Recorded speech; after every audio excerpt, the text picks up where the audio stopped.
All right, so next is setting fuel pressure. To do so, we can do it with the car on or off. If the car is not running, you have to do it with it off. We can do so. Plug the car in, make sure you're plugged in and connect it to the ECU.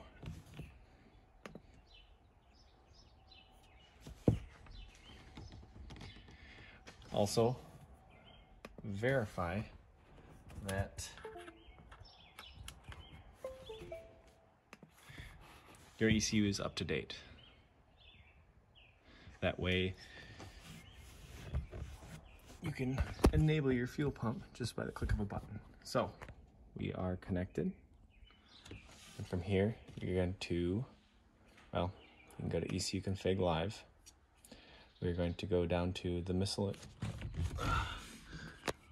miscellaneous tab.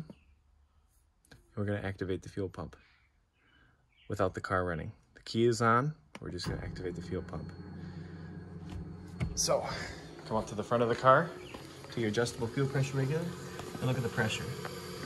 This one is set up to about 44 psi. 43.5, give or take a psi or so, is great. If you can get 43.5, awesome. So you can keep it running, and then to adjust it, crack it loose.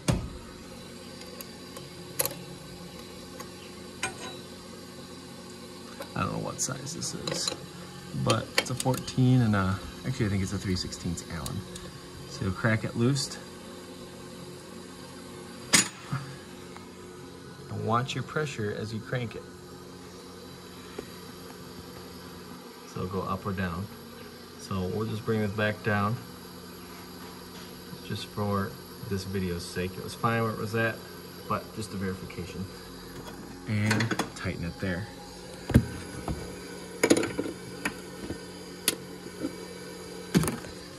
Now, once it's tight, verify once again that it is about the pressure it's supposed to be at. You can also do this with the car running. So, to do it with the car running, make sure you come back, deactivate your fuel pump. But to do this with the car running, if the car does run, make sure it's at idle. I always like to start a stream just so I have something to reference if I come off. But start the car.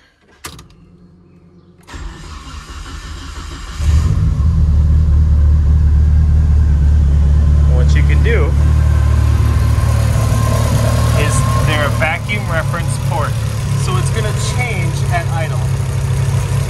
So what you want to do is pull this hose off with it idling. So that way it gets zero vacuum or boost. And that'll give you your pressure. So I'm not going to do that here, but that's the same way. You can have the car idling. It might idle a little rich, but it's nothing that's going to be detrimental to the engine. So you pull this off, adjust your fuel pressure to where it needs to be. 43.5 psi is the goal here, and then put this back on.